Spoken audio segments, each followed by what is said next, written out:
Nos vamos a permitir hoy relatar cómo fueron los hechos, el desarrollo interno y el procedimiento ante la Comisión Interamericana.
El 20 de febrero de 1995, siendo más o menos las 2:50 de la mañana, dos atacantes integraron... En el día de hoy nos vamos a permitir explicar el caso Dial y otro versus Trinidad y Tobago en una sentencia dada el 21 de noviembre del año 2022. Vamos a dar un relato de los hechos como así lo expone o lo faculta las instrucciones de la competencia. El 20 de febrero de 1995 a las 2:50 de la mañana, dos atacantes ingresaron en el apartamento del señor S.B., donde se encontraba su pareja y su hermano. El señor J.B., al ingresar, los atacantes ingresaron y efectuaron 7 disparos en contra del señor J.B. y la pareja de su hermano. El señor J.B. falleció al día siguiente como resultado de las heridas, y antes de fallecer habría señalado que Maxwell y Peter como los autores de los disparos en presencia de su hermano S.B., sin alcanzar a formalizar su testimonio ante las autoridades. Tras la presentación de la correspondiente denuncia el 24 de febrero del 95, los señores Dial, conocidos como Peter, y Doty, conocido como Maxwell, fueron acusados del asesinato de J.B. y detenidos. El 28 de febrero del 95, el hermano de la víctima identificó a los señores Dial y Doty como los autores de los disparos y ambos negaron la participación de los hechos. Los recursos presentados y posterior a la conmutación de la condena explican que el señor Dial y Doty, los encartados, presentaron recurso de apelación en contra de la sentencia del 21 de enero de 1997, petición que fue resuelta el 16 de octubre del mismo año por la Corte de Apelación de Trinidad y Tobago, la cual desestimó la apelación y confirmó la condena. Además, anexó que en la prueba de balística, en donde manifestaron que el arma que hacía parte del material probatorio nunca había sido utilizada. Este hecho se desestimó el 28 de abril de 1999. En fechas posteriores a la entrada en vigencia de la denuncia de la Convención Americana, los señores Dial y Dottin interpusieron otros recursos destinados a lograr la revisión de condena, los cuales también fueron desestimados. El 13 de junio del 2005 se ordenó la suspensión provisional de la ejecución de la pena de la muerte de Dial y Dottin. El 15 de agosto del 2008 fue concedido un amparo y la sentencia a la pena de muerte fueron conmutadas a pena perpetua. Aquí me voy a permitir relatar los hechos en los cuales entre el 24 de febrero de 1995 y el 21 de enero de 1999,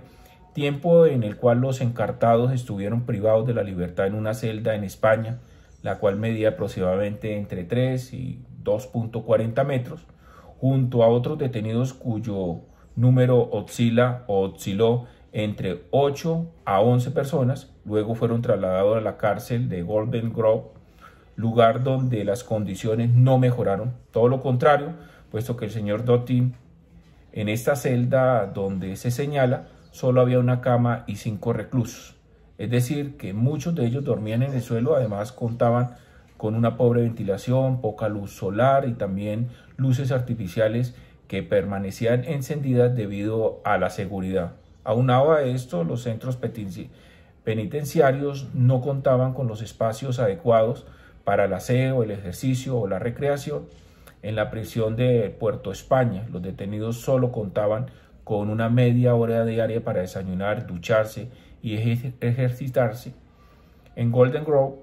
solo tenían permitido ejercitarse 1 o 2 veces a la semana por un lapso de 45 minutos a 1 hora. De igual forma, las autoridades penitenciarias nunca suministraron agua potable en forma regular, y por el otro lado los señores Dial y Dottin también no habrían tenido acceso a servicios de salud adecuados. Por todo lo anterior expuesto, recurren a la comisión, en lo cual realizan la siguiente petición. El 29 de abril de 1999, la firma Suglar and May presentó la petición inicial ante la comisión, y mediante comunicación del 18 de agosto del 99, Herbert Smith LLP asumió la representación de las presuntas víctimas. Segunda es que las medidas cautelares ante la comisión y medidas provisionales ante la Corte, asimismo junto a la petición inicial, los peticionarios solicitaron ante la comisión la adopción de las medidas cautelares para evitar daños irreparables a los señores Kelvin Dial y Andre Dottin, en razón a la posible ejecución de la sentencia de muerte. El 11 de mayo de 1999, la comisión acordó la adopción de las referidas medidas cautelares, toda vez que el Estado no dio respuesta a tal solicitud, y el 19 de mayo de 1999, la comisión interpuso una solicitud de medidas provisionales ante la Corte. El 27 de mayo de 1999, la Corte ordenó ampliar las medidas provisionales ordenadas en el asunto de James y otros, y requirió a la República de Trinidad y Tobago a fin de que adoptara todas las medidas que fueran necesarias para preservar las vidas de Kelvin Dial y Andre Dottin y otras 6 personas más, con el fin de no entorpecer el proceso de estos casos ante el sistema interamericano. Asimismo, mediante las resoluciones de la Corte de fecha 16 de agosto del 2022, 24 de noviembre del 2000, 3 de septiembre del 2002 y 2 de diciembre del 2003, 28 de febrero del 2005 y 3 de abril del 2009, el tribunal acordó que se mantuvieran las referidas medidas. Finalmente, el 14 de mayo del 2013, la Corte acordó levantar las medidas provisionales adoptadas a favor de los señores Dottin y Dial y otras 5 personas más, toda vez que se tomó conocimiento de que la pena de muerte dictada en sus casos había sido conmutada a cadena perpetua por decisión de fecha 15 de agosto del 2008 del Alto Tribunal de Justicia de Trinidad y Tobago. Asimismo, existe un informe de admisibilidad de 21 de junio del 2011, donde la Comisión aprobó el informe de admisibilidad número 83 del cual concluyó que la petición era admisible.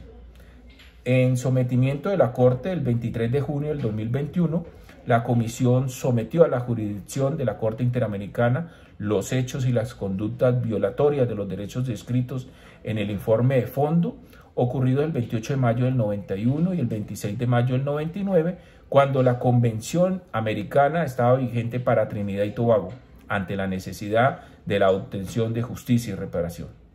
Solicitudes de la Comisión Interamericana. Con base en lo anterior, la Comisión solicitó a la Corte que declarara la responsabilidad internacional del Estado por las mismas violaciones señaladas en su informe de fondo ocurrido el 28 de mayo del 91 y el 26 de mayo del 99. Asimismo, la Comisión solicitó a la Corte que ordenara al Estado medidas de reparación, las cuales se detallan y analizan en el capítulo 7º de la presente sentencia ante el tribunal. Nota con preocupación que entre la presentación de la petición inicial ante la Comisión y el sometimiento del caso ante la Corte, pues hubo este lapso de tiempo.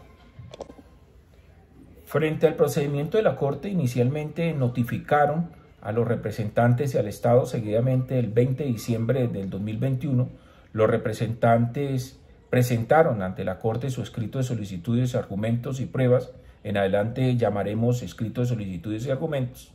donde los representantes coincidieron sustancialmente con los alegatos de la Comisión y solicitaron a la Corte que declarara la responsabilidad internacional del Estado por la violación de los mismos artículos de la Convención Americana indicados por la Comisión, y adicionalmente solicitaron se estableciera la responsabilidad del Estado por la violación de los artículos 17, protección a la familia, artículo 19, derechos del niño, y artículo 24, de igualdad ante la ley de este mismo tratado. No obstante, el Estado no designó agentes para el presente caso y no presentó el escrito de contestación al sometimiento de informe de fondo hecho por la Comisión Interamericana, el escrito de solicitudes, argumentos y pruebas de los representantes. A este respecto, la Corte recuerda, de conformidad con lo estipulado en el artículo 27 del reglamento, que cuando una parte no compareciese o se abstuviere de actuar, la Corte de oficio impulsará el proceso hasta su finalización. Además, mediante una resolución del 2 de junio del 2022, el presidente de la Corte, de conformidad con la facultad que le otorga el artículo 50, numeral primero del reglamento, resolvió no convocar a audiencia pública en el presente caso y solicitar que las declaraciones de las dos presuntas víctimas y el peritaje del señor Douglas Méndez Cusé fueran remitidos por affidavit. Asimismo, de conformidad con lo solicitado por la Comisión, ordenó como prueba documental el traslado del peritaje rendido por el señor Desmond Ayun en el caso Hillary Constantin y Benjamín y otros versus Trinidad y Tobago en el presente o al presente caso. El 5 de septiembre del 2022, los representantes remitieron sus alegatos finales escritos y la Comisión presentó sus observaciones finales escritas y el Estado no presentó alegatos finales a los escritos. Mediante una nota del 30 de septiembre del 2022, exactamente el 30 de septiembre, siguieron instrucciones de la Corte y de conformidad con lo estipulado en el artículo 58 del reglamento del tribunal, se solicitó de oficio al Estado y a los representantes documentos adicionales. Como prueba para mejor resolver, el 14 de octubre del 2022 los representantes remitieron una comunicación en la que indicaron que no lograron obtener la documentación adicional alguna. El Estado, por su parte, no dio respuesta al referido requerimiento de liberación del presente caso y la Corte deliberó la presente sentencia los días 14 y 21 de noviembre del 2022 en el marco del número 154 periodo ordinario de sesiones a través de una sesión virtual. Ahora bien, en el caso de sentencia trata primero que la imposición, en este caso, que la imposición automática de la pena de muerte a los señores Dylan y Dotin fueron con las supuestas falencias en el marco de su detención y posterior proceso penal y por último con las condiciones de detención a las que estuvieron sometidas como anteriormente señalamos y después de la condena, la Corte evaluará todos los alegatos para verificar si el Estado protegió el derecho a la vida, el derecho al debido proceso, el derecho al juicio justo, conforme a los estándares de la Convención Americana. Ahora vamos a analizar los argumentos de las partes y la Comisión.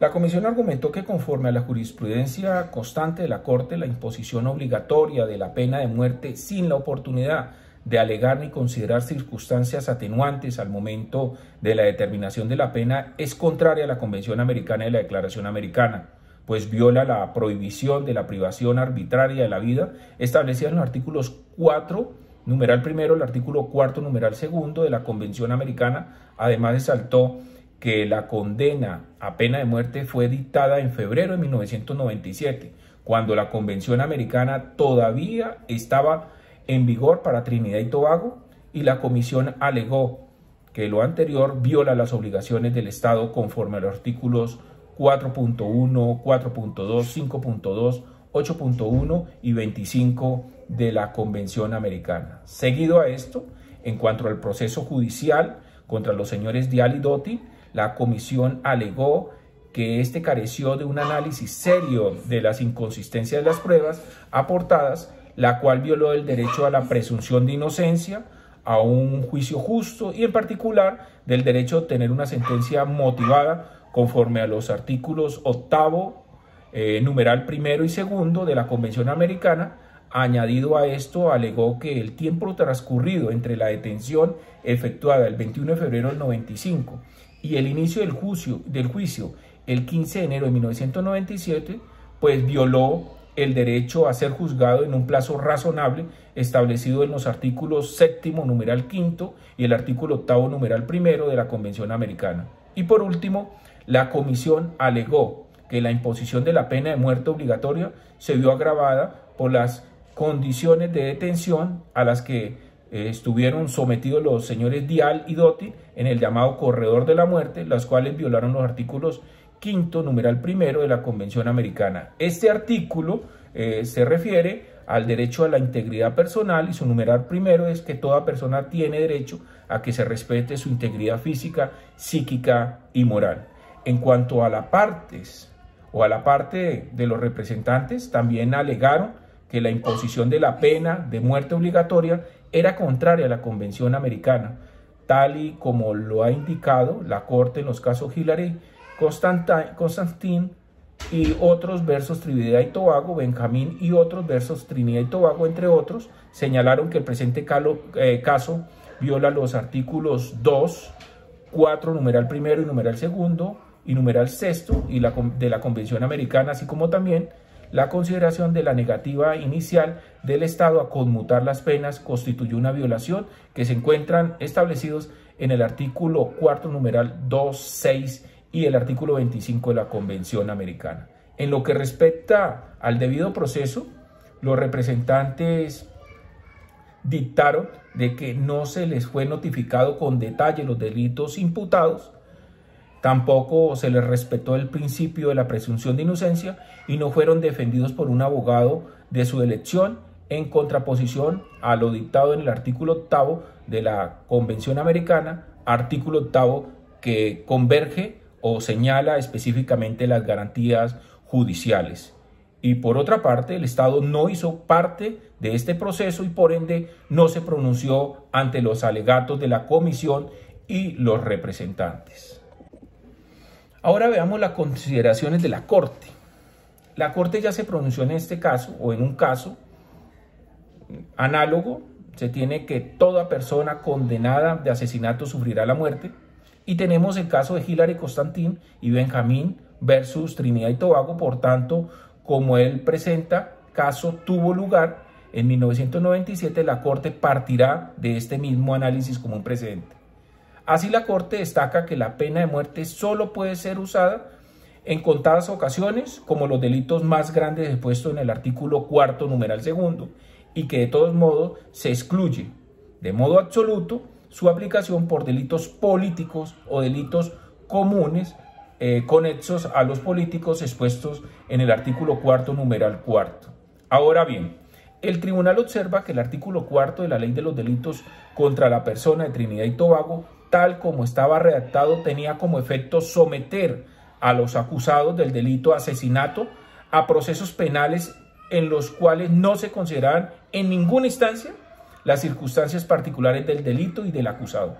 tales como los antecedentes penales de este y de la víctima, el móvil, la extensión e intensidad del daño causado, las posibles circunstancias atenuantes o agravantes, entre otras consideraciones del autor y del delito. En vista de lo anterior, la Corte concluye que cuando determinadas leyes obligan a imponer la pena de muerte de manera automática, no se permite distinguir entre los distintos niveles de gravedad a la luz de las circunstancias del caso particular, lo cual es incompatible con la limitación y aplicación de la pena capital de los delitos más graves. Aunado a esto, por último, el tribunal advierte que las condiciones de los señalados en el periodo en que estuvieron detenidos en prisión preventiva afectan su dignidad, pues no se encontraban se encontraban en hacinamiento, en un grave hacinamiento de una celda de 2×3 donde dormían 6 y uno solo tenía cama. La celda era calurosa, poca ventilación, así nula la luz natural, así como la falta de higiene y exposición a orina y heces. Tampoco contaban con espacios para hacer ningún tipo de actividad entre distracción y deportiva. Tras la condena, las condiciones de los señalados no mejoraron, pues no se contaron con agua potable, acceso a la salud, no contaban con ventilación adecuada y solo en ocasiones daban agua potable, en escasas ocasiones. Por todo esto, la Corte expone la violación del artículo 5º, numeral 1 y 2 de la Convención Americana, pues se perjudicó en el estado físico, psíquico y moral, y además se dio un trato cruel e inhumano a los señalados. Ahora miremos la reparación. Esta sentencia constituye por sí misma una forma de reparación. El Estado deberá establecer un mecanismo a efectos de revisar la pena privativa de libertad impuesta a los señores Dial y Doty en los términos de los párrafos 87 y 88 de esta misma sentencia, y el Estado realizará las publicaciones indicadas en el párrafo 89 de la sentencia indicada. Asimismo, el Estado pagará las cantidades fijadas en el párrafo 104 de la presente sentencia por concepto de indemnización por daño inmaterial en los términos de los párrafos 109 a 114 de la presente sentencia. Así, las circunstancias del presente caso, las violaciones verificadas, los sufrimientos ocasionados y experimentados en diferentes grados y el tiempo transcurrido, la Corte ordena en equidad el pago de $17.000, en los cuales deben ser a favor del señor Dial, y unos $15.000 en favor del señor Doty en concepto de daño inmaterial. Asimismo, dentro del plazo de un año, contado a partir de la notificación de esta sentencia, se rendirá al tribunal un informe sobre las medidas adoptadas para cumplir con la misma. La Corte supervisará el cumplimiento íntegro de esta sentencia en ejercicio de sus atribuciones y en cumplimiento de sus deberes conforme a la Convención Americana sobre Derechos Humanos, y dará por concluido el presente caso en vez de que el Estado haya dado cabal cumplimiento a lo dispuesto en la misma. Vamos a ver los puntos resolutivos del caso. La Corte declaró por unanimidad: primero, el Estado es responsable de la violación del artículo 4, numeral 2 de la Declaración de la Convención Americana de los Derechos Humanos en relación con los artículos 1, numeral 1 y artículo 2 del mismo instrumento, en perjuicio de que los señores Kelvin Dial y Andrés Doty, en los términos de los parágrafos 44 a 50 de la presente sentencia. Recordemos el artículo 4, que es derecho a la vida, y en la primera, que toda persona tiene derecho a que se respete su vida, y en el segundo, que en los países donde no han abolido la pena de muerte, estas solamente podrán imponerse por los delitos más graves en cumplimiento de sentencias ejecutoriadas en el tribunal competente.